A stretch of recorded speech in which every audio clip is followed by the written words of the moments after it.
So it is going live right now. And again, probably recording me saying this. So it just takes a second. Going live right now. And it's repeating me. Yay. All right. What's up, HireClub? I'm Diantha, HireClub's Director of Coaching. And with me today is Annamaria Loven, one of our coaches.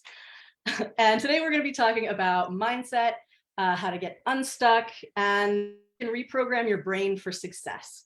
So, Annamaria, first of all, where are you located at? Hi, Diantha. Hi. So I am located in sunny Southern California. Okay. And tell us a little bit about your background and what brought you to coaching. So in short, to a winding path, as I'm sure many of you have had, I've really spent the last 15 years in health, fitness, and wellness, really helping clients optimize for living fully in their best mental and physical health. And I've served as an ambassador for brands. I've also elevated myself through continuing education that's relevant to my industry.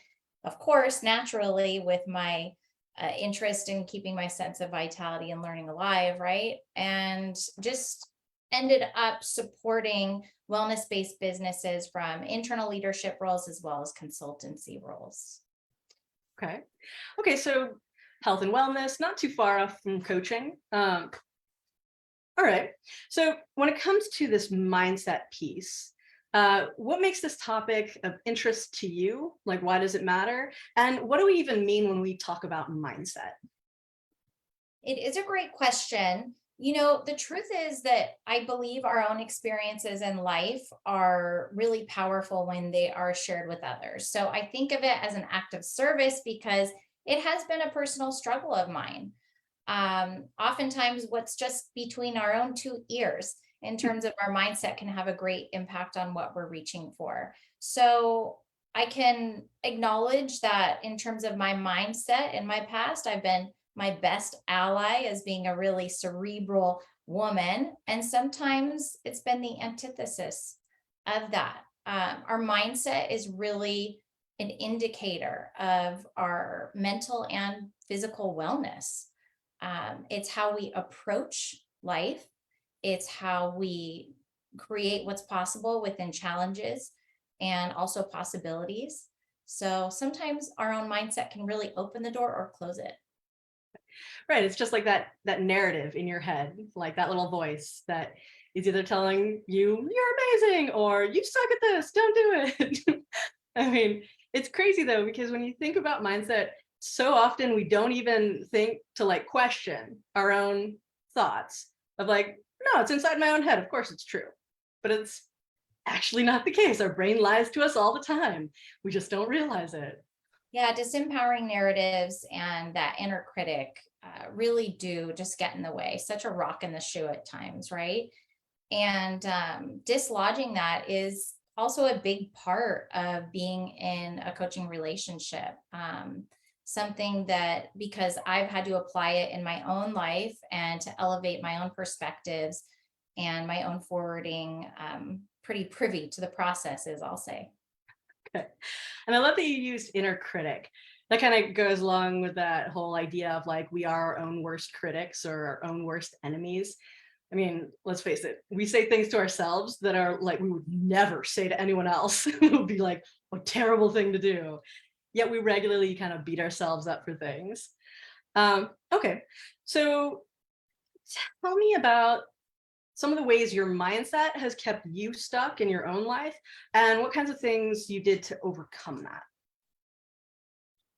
So, you know, I wear many hats in my life. As a woman, as a wife, as a parent, as a professional. And so through experiencing challenge, it's presented me with so many opportunities to really test out the validity of what I'm up against, right? Or challenging myself moment to moment. So, you know, professionally speaking, I did have an experience where I was in a leadership role and I found myself really deeply passionate for where I was and with a spectacular group of humans, where passion and potential wasn't lacking. But there was this sort of top down dysfunction that was happening inside organization. Um, lack of inclusion, an opportunity for unethical decision making that I saw around many corners. And through this particular professional challenge, I just noticed that I wasn't aligning with the value system. I kept kind of pushing my head against the wall because of my sense of determination and my passion for this community and this mission. But in the end, I realized that I was no longer in alignment. So I had to really step back and apply some of these mindset tools to fish myself out, which I can go into a bit. Yeah. So what kinds of things specifically, what mindset was keeping you stuck in this role that you clearly weren't feeling aligned with anymore? Sometimes when you're in there, it's tough to see the forest from the trees. But it was I really like to see a sense of leadership reflected from the top down when I'm inside organization, and especially a mission and values being represented as they truly speak them to be. So I guess that was in essence what it was. Losing track of your question a bit. Say that one more time, Diane. So what mindset was keeping you stuck in that role? And what kind of, because it sounds like you came to a realization of like, oh, this is no longer a good fit for me. So what was the shift that happened in your mindset? The shift was just realizing the impact that it had on the negativity in the space was really impacting my sense of worthiness and really questioning whether my mission and my drive was going to be best suited in this environment. And I really just believe in standing up and representing who I'm walking with, essentially, in organization or otherwise. So that recognition just caused me to really have a deep reflection about what was happening there and demand a change for myself. Okay. So what did you do? So yeah, good question, Diane. Yeah, I went to the first thing that I did was made a really intuitive and conscious effort towards deciding that I was going to make a change. I'd simply had enough. And we've all been there where we've hit a wall. Sometimes this change is imposed to us, against us, but I was in the opportunity where I could reflect on what was happening here and what I wanted to do next. So I made an internal conscious decision that I had had enough. And I began to set up some little safe conscious boundaries when I went in to the space. And this was kind of a first step to me taking back my power and my awareness in a situation that was otherwise pretty toxic. And from there, my next steps really came about deep inquiry, asking myself, what really wasn't working for me here so that the cycle wasn't going to perpetuate next time, and getting really clear on that, going kind of old school and journaling about that is my way sometimes. So, what really was not working for me. And then reflecting on what I tried, how I had stepped up into leadership or educating myself in new ways and what the impact of that was. Next step was essentially what I wanted more of and what I wanted to create in my next opportunity, which does turn us towards possibility, right? Sure. And, through this process, I ended up giving myself really material to not only acknowledge what my accomplishments had been and to track those in my metrics-based resume, wink, wink, HireClub, and also to give me material to really consciously create what I wanted next. Okay. So it sounds like the real shift that happened was acknowledging I'm not happy here and I can find something else, instead of trying to force yourself to stick it out in a role that you were like, this is not an environment that's going to help me thrive. This is not aligned with who I am and what I want and how I want to contribute to a bigger picture. Yeah. And you were able to take those next steps, but that can be hard. I mean, some people can come to that realization and think, this is all I'm going to get. This is the best I'm going to do. So I guess I'll just be miserable, right? Yeah, I think I believe in people's resourcefulness and in timing. I've had my own life has brought me many opportunities to see that timing is everything. And sure, I could have quit a year before that and moved on and created something different, but my sense of persistence and drive really kept me trying different angles. I Mm, do have a heart for people, and I also didn't want to abandon my team and wanted to stand up for what was right. So, sure. Sure. No, and I can definitely appreciate that. You don't want to just be there for 5 minutes and be like, it's not working. You want to yeah, actually see if there are different approaches you can take. yeah. Uh, but I mean, I've definitely been there too. And when I was still a substance abuse counselor, when I got to like the end of that journey in my career, I definitely was feeling stuck. I'd tried so many things and nothing seemed to be helping to create the kind of change I wanted. And I mean, I was forced into thinking about my career differently because I got laid off, but it sounds like you made a deliberate choice and you took some time to also set boundaries too, and protect your energy and your space. So I love that. Really, that's what the reflection is about. When we are talking about our boundaries, it's really easy to ask ourselves that question, which, really what isn't working for me? It pointed directly to which of my boundaries are being stepped on. And Mm, then what's neat about that is it's just a information gathering opportunity to create what's next. okay. So do you find that comes up a lot with your clients, that boundary setting piece when it comes to mindset? Yeah, I do. And it's important to note that when we're talking about boundaries, it's creating our own personal set of rules that apply to us that honor our time, that honor our relationships, that honors our goals. And so these can be set in really simple ways, like, kindly asking a neighbor to not have their dog poop on your lawn. And it can be set in really complex ways where you have to end a relationship because it's compromising your mental wellness. Mm, So, another simple example, just setting up, a committed time to leave the office or leave your professional space, close the door to co create what's happening outside of those doors in your life as well. So, boundaries. yeah, Yeah. so important. One thing that just popped into my mind that I find gets asked a lot when it comes to boundary setting is like, what do you do when you set a boundary and somebody crosses it anyway? Yeah. I think that's about communication and something that I've had to work on a lot. Just because we have something to communicate or we have a boundary cross, we can have the consciousness and the courage to approach these things and have these conversations and still be uncomfortable, you know? So it's pointing directly to, having that discomfort is pointing directly to that boundary being crossed. And through strengthening our own communication tools and really a little bit of role play too helps me in articulating what I want to say and conveying that in a respectful, kind, and direct way. Usually, conversations around boundaries too, I like to note, are less of a conversation at first and more of a statement that Mm. can open up the door for more if necessary. Yeah. I mean, that's a mindset piece too. Being able to even shift from saying, well, I have to do what the other person wants to saying to yourself, it is okay for me to set rules with how I want to be treated. I mean, that is a major shift for so many people. And also to say, like, it's okay for me to tell a person, you've crossed a boundary and I don't appreciate it. I mean, Yeah. that discomfort piece, getting comfortable, being uncomfortable, very difficult, I think, for anyone, myself included.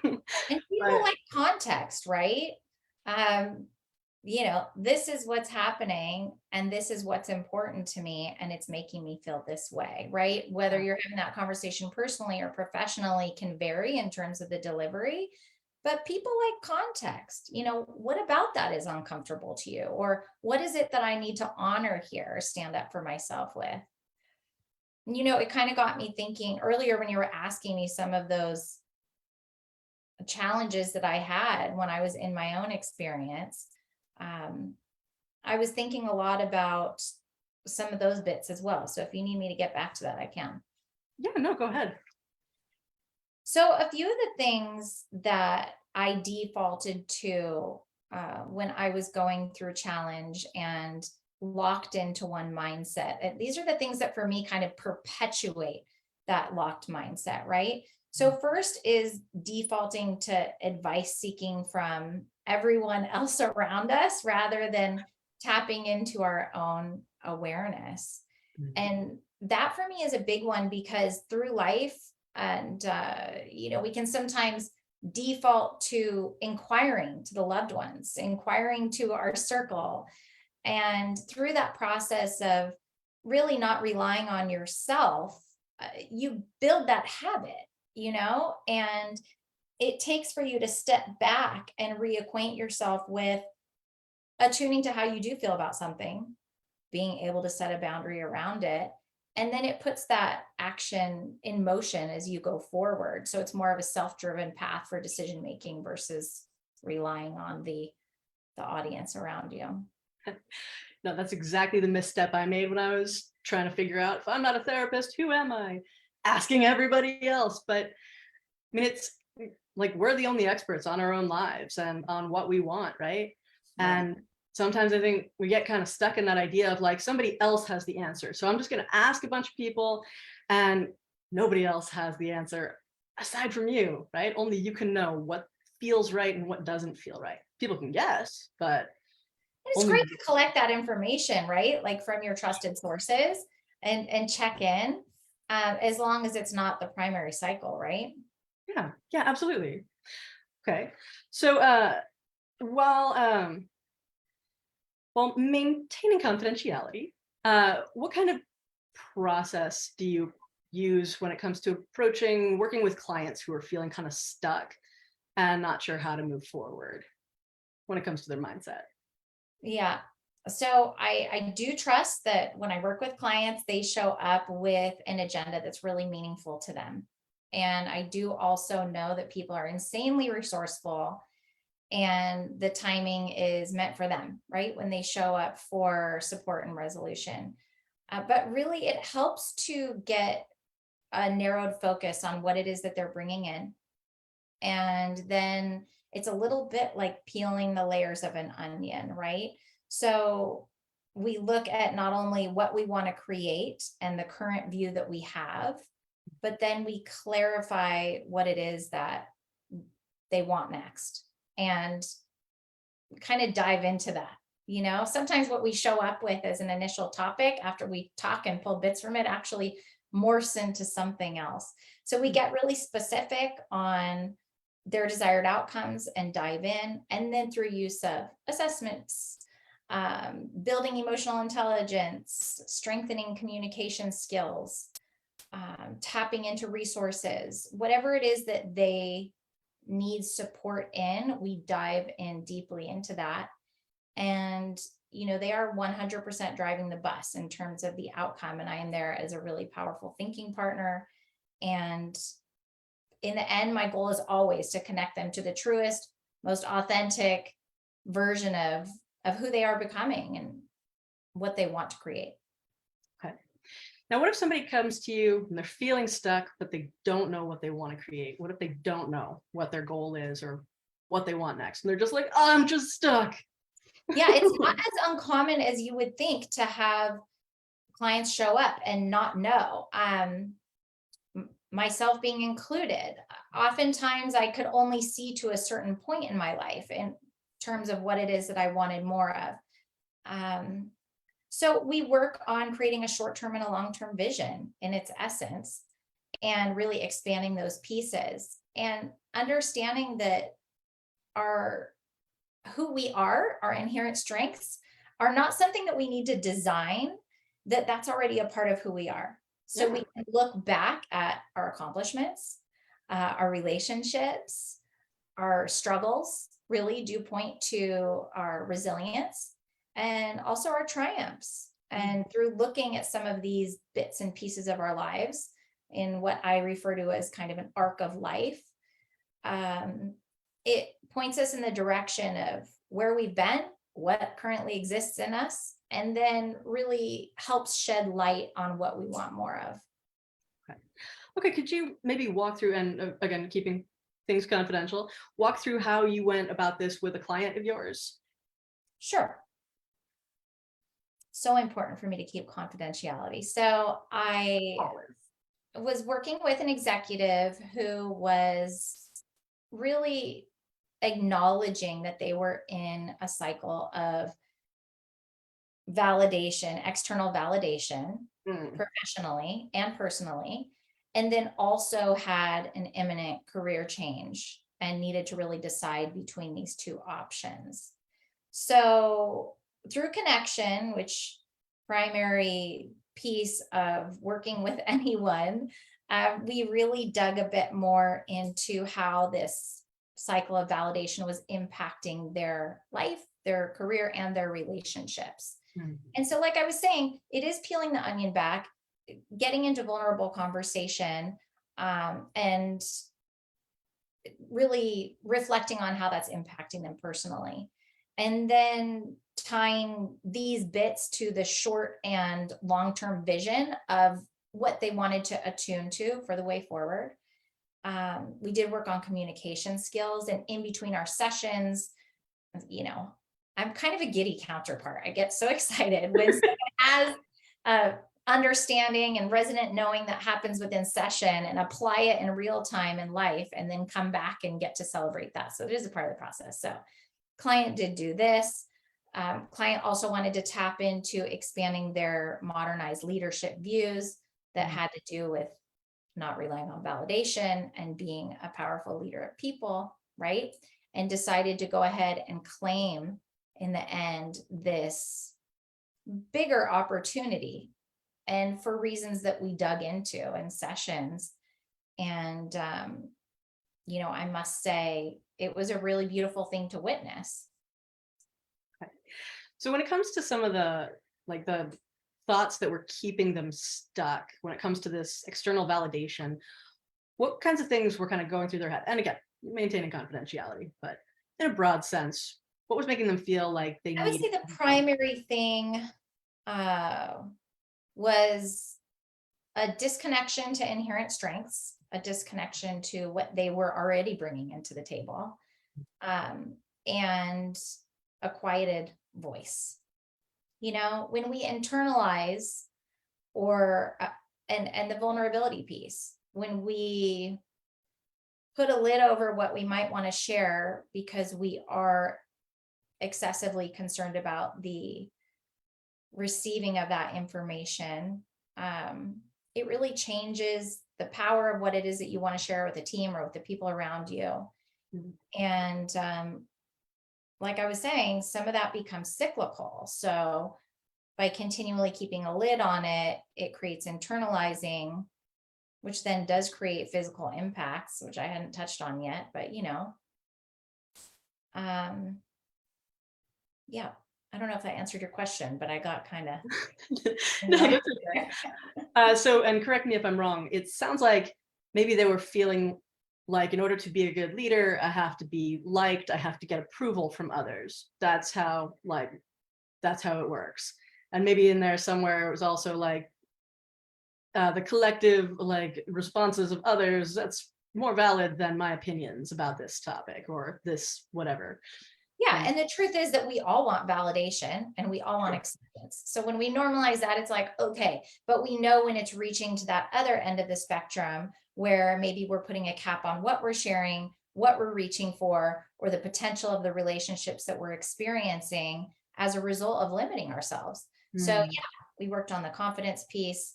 We worked on exiting powerful voice, setting boundaries, validating self instead of looking to others for that. And understanding that discomfort is a really normal part of growing and reaching for big things. And, we also worked on being with that discomfort and acquiring different ways of accepting it, welcoming it in, and proceeding anyway. Okay. What's something that helped them with testing out the getting more comfortable with being uncomfortable? Because that is something that is challenging to do, right? We like to stay in our little bubble, in our safety zone, and pushing ourselves to feel uncomfortable. It's hard for a lot of people. So what's something that helped with getting this person to push themselves a little bit?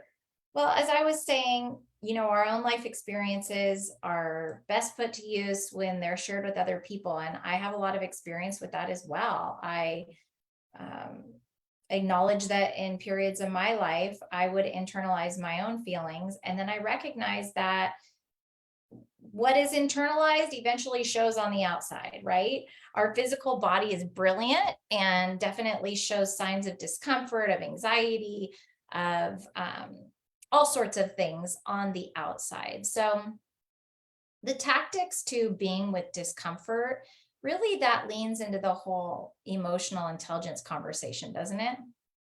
It's kind of like tapping into what it is that you're experiencing, calling it like it is, letting that be present, um, giving your body some cues for self-regulation through breath, Mm.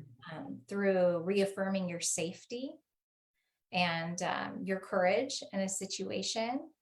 And then, as we'll talk about a little bit more, choosing a different channel in your mindset and letting the discomfort be and pressing on anyway. No, I mean, I like that you talk about like the tapping into the body piece. Because when it comes to like modern day anxiety, I think Caitlin has even posted about this in the Facebook group before, about how it's tapping into what I like to call the monkey brain, this primitive part of our brain that's all about like survival. And that gets activated when we get anxious, and it subconsciously is communicating, this is a life or death situation. And it's like, no, it's not. It's actually not going to kill us. It's actually just a conversation that we're not really psyched to have because it's a little difficult. But I find that like when you actually understand that's happening and you can understand like how to communicate with that part of your brain and calm your body, even like it's still uncomfortable. Uncomfortable conversations are uncomfortable no matter what, but it makes it easier, right? And it sounds like, I mean, with breath work and also acknowledging that you can switch the narrative in your own head and it doesn't have to be like, this is going to be a catastrophe. It's like, no, it's just not super going to be fun. Right? Yeah, like using the process, using compassion in your process of change is actually more effective than shutting out and disacknowledging what's happening. I think that's our first go-to though, is like, this isn't happening. I'm not going to look over there, right? Right? I I don't want don't see it. that It to doesn't happen. exist. And to try to collect yourself, anyone who's had intense anxiety can relate to that. It's a discomfort to experience. And yet, the reality is that when we couple change with compassion and acceptance, and we decisively move forward in choice, collecting ourselves and choosing what's next and letting all that other discomfort be there instead of denouncing it, it is way more powerful. The truth is, though, that we don't like to be uncomfortable as people. So we have these important conversations to reiterate the value in carving that path. And quite frankly, it's a really courageous path. Yeah, I like that you said that. Like, because I feel like when it comes to courage, self-compassion is so necessary. And I feel like it's more important than self-confidence. I think courage and self-compassion tend to be so much more effective at helping to drive change, right? And helping people to get unstuck. Uh, so when it comes to self-compassion, I mean, of course, you've probably seen this in tons of clients. We're our own worst enemies. Uh, how do you help people with cultivating that sense of self-compassion? I think it comes down to acceptance. You know, what we resist persists. You've heard it, right? Right, yeah. And um, I just really want in my life, both for myself as a practice, for my family, for my friends, and for clients, for them to have the ability to welcome their whole self to the table. Mm. We are not what we do, we are not the title or role that we hold, and we are a whole person. We have life experiences that we've had before. I feel like I've lived 3 lifetimes, in comparison to where I was in my 20s, 30s, and here in my 40s. And so it's having compassion for yourself in terms of what you've weathered, how you've endured, and using those as essentially motivational pushes for yourself as you go forward and embrace who you're becoming. Yeah. It's also funny that as we get older, it seems like, or I've just noticed this in a lot of people, that there's almost this feeling like I should have it all figured out by now. And I should know all the things and I should be where I'm supposed to be at for the rest of my life. And it's like, no, we're all works in progress. But learning how to be kind to yourself and be like, it's okay. It's okay that you're not perfect. It's okay that you're not like happy where you're at. And the fact is, you can learn how to get unstuck and how to move forward. But it does. Your naming is managing expectations, and it's a big piece of what we do as well. Supporting people in calling out what they're expecting for themselves, being willing to acknowledge that life will continue to throw us challenges and to expect the unexpected. And by being nimble, being deeply self-aware, knowing oneself strengths, attributes, and moving ahead with courage and a little sense of flexibility is going to take us a lot farther. Right? Yeah, because we can't control what happens. It's literally impossible. We can try as hard as we might. There's just so many external variables. The only thing we can really control, right, is how we respond to circumstances. That's right. That's the part about mindset, right? So how to be able to tap into that sense of like, I know who I am, what I'm good at. I know I can handle these circumstances, even though they might not be ideal, right? That discomfort piece. Not getting too stuck in being overly cerebral. That was another one of my big challenges that I experienced. I was saying I'm a cerebral woman, and it's, not getting stuck in falling down that rabbit hole that is a continual bump in the road, and really being willing to use your voice and ask for what you need. Yeah, and not try and rewrite the past, right? I think we've all done that at some point, of being like, I can't believe this is happening. And that's like just straight up denial of circumstances and being like, this shouldn't have happened. But okay, so I know that we're a little over time, but I did want to ask, for people that might be feeling stuck and aren't sure what to do you have like a tip or a resource or tool that might help to start getting unstuck and shifting their mindset? Yes, I have several. All right. I think one of the biggest pieces to being stuck, as much as is having the courage to name that we're often the ones getting in our own way. And it's subconscious, it's belief-based, it's behavior-based. So it takes a lot of courage, as we talked about, to be in acceptance of the fact that that's possible. And then to really, in these few steps, naming, being conscious of what's going on in your mind when you're facing challenge. What's the narrative that's happening in that moment? As you said, we can speak to ourselves in a multitude of ways, but being conscious of what you are saying to yourself inside of your mind amidst that challenge is the first. And then next, I do talk about embodiment, and it's important to acknowledge the impact that that's having on you physically. Is it making your armpits sweat? Is it making your hands get clammy or your body shake? Do you get a stomach ache? So our body actually gives us cues prior to our mind. Next is really kind of checking in on the origin of that thought. So what's the thought that's happening? How is it impacting me physically? Where in the heck did this come from? And oftentimes we have these thoughts because they were innate to keep us protected, as you know. So, I'm having this thought because this feels like an unsafe situation and I want to remove myself from it. But in truth, the next step is to really challenge yourself. At one point, that thought may have served you. It may have really saved you. And at this point, you're becoming a new human with different challenges, different goals. And so you get to be in a space of choice. Do I want to stay on this radio channel and let this frequency impact what's happening in this current moment? Or am I willing to acknowledge what's happening with compassion and create a change? Okay. So essentially, like, what would be the next step once you've made this, like, or once you've become more aware, you understand like the thought that's happening, where it came from, what can you do about that thought? As I said, it's really important to give yourself compassion in this process, because that's not easy. That's kind of a high level awareness thing.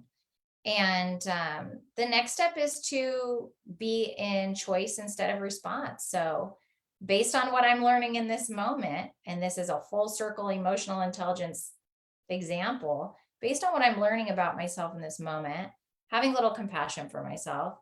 And then how do I want to be at this going forward? Is this something that I want to perpetuate? Is this actually something I want to kind of work on as a behavior to undo? And what do I want to choose next? Knowing that that was kind of limiting me, and I don't want it to limit me anymore. Letting it be a part of you and pressing ahead anyways. Okay. Or even like choosing a new thought, right? Like, what's going to help me with taking action? That part's a little challenging, but no, I love that. So being able to develop that self-awareness, challenge it, and essentially like kind of take some of the power away from that thought so that you can move forward. We can't shut the door on it, right? Because it's part of us and it's a healthy attribute of our high functioning mind. But like you said, letting our choices be a reflection of what we do want to create, challenging it, going like, that's not actually what I want to be about right now in this situation. This is what I want to create. And so I'm going to cultivate these decisions or action steps to choose that energy instead. No, I love that. Okay. All right. So I know we're at time, so I won't take up any more of yours. But if y'all are interested in learning more about Annamaria, you can find her on our coach page. So hireclub.com/coaches. She's on the first page. She also does a 20-minute free intro session, which I highly encourage you guys to check out.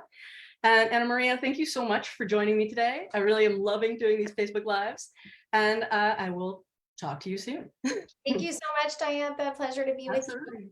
All right. Take care. Bye. Bye.